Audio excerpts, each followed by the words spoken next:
Death in game books. This is the topic that I was thinking a lot about it because it was obvious that if you play the game, you can win or you can lose. But do we really need a death in game book? What is your opinion, Dave, on that?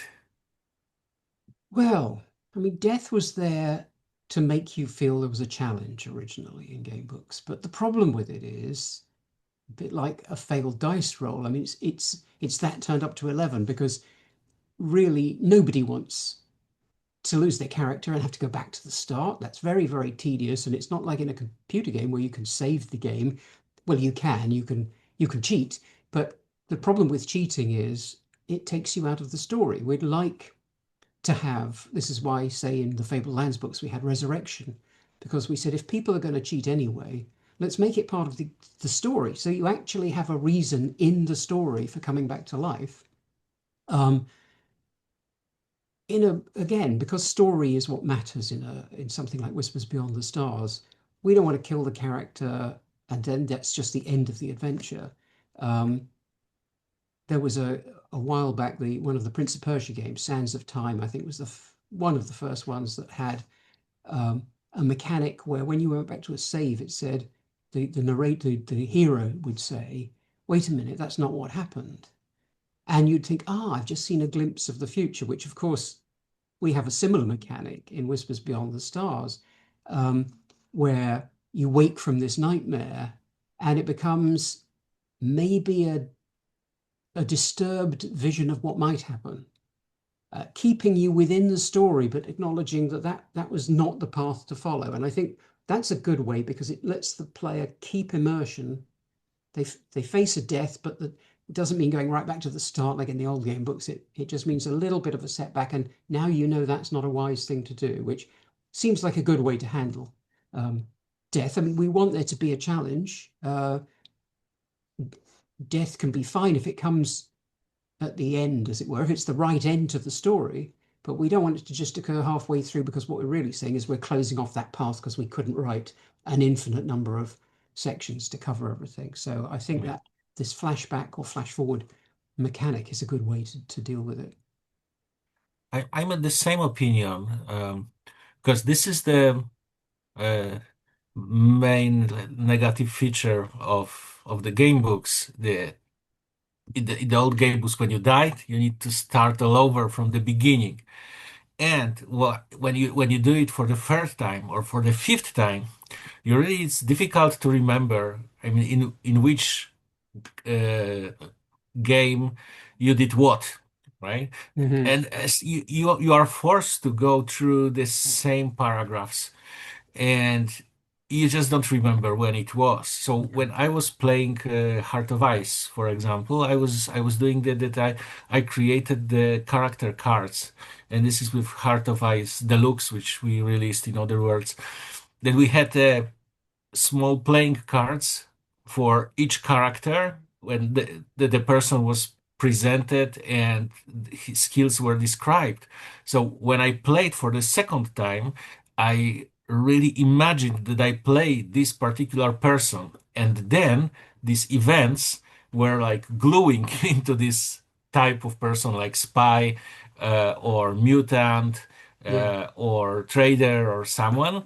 And then it was easier for me to remember that this particular narrative path was connected with this particular game because I played with this particular character.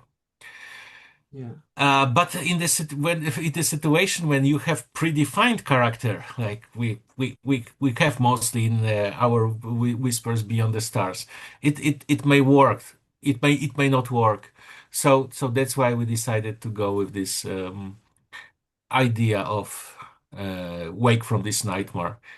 Yeah, and I what I like about that is it starts as a kind of a game solution, but it becomes an interesting part of the story, particularly in a Lovecraftian setting, because you've got these dreamlike, unstable flashes of what's coming, and it creates a dramatic irony. You know a betrayal or a failure is impending, and you know to avoid it, but it ties us into Lovecraftian theme of this unstable reality. We don't know if Alex is seeing the future or losing his or her grip on reality, and so what starts as a game mechanic becomes an integral part of the narrative itself.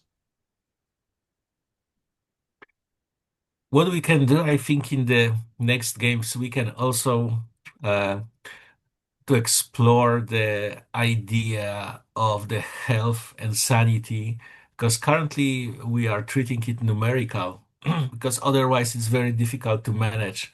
But I think we could spend some time thinking about it and trying to redefine it. Also, not to be so dry, let's say, because if Mhm. you express your health or sanity with numbers, Yeah. there is something dry, right? And unnatural Yes. with that. It doesn't Because make usually you. when, for example, you have health one, you should behave. And your story should be a little bit different than you have health five, right? Yeah. Yes, and also if as soon as you start thinking, oh, I'm on health 5 out of 10 or whatever, it's not giving you the right idea. Which is, if we were watching that movie, this would be somebody with, you know, several horrible bullet wounds bound up and limping, maybe using a stick to walk, and there should be all sorts of. I mean, computer games can of course do this very easily because they keep all that stuff under the hood and they can just show you the feeling. In book form, we've kind of got that trade-off that the player, in a printed book anyway, has to partly be handling the mechanics. But even in role-playing games where you do the same thing, we increasingly try to talk about things like major and minor wounds rather than just numerically X hit points. So yeah, I think there's room to improve in that area. And as you said in printed book, uh, this difference in the paragraph based on your, for example, sanity, it would be really difficult to present because we can imagine it. I can imagine it in digital version where you can hide or present some sentences based on your actual sanity level. So, for example, if you are close to madness, then you maybe can see much aspects of the reality that you will not see when you have the rational view, and so on. Mhm. But this is something we can really discuss and explore further because I see some potential here.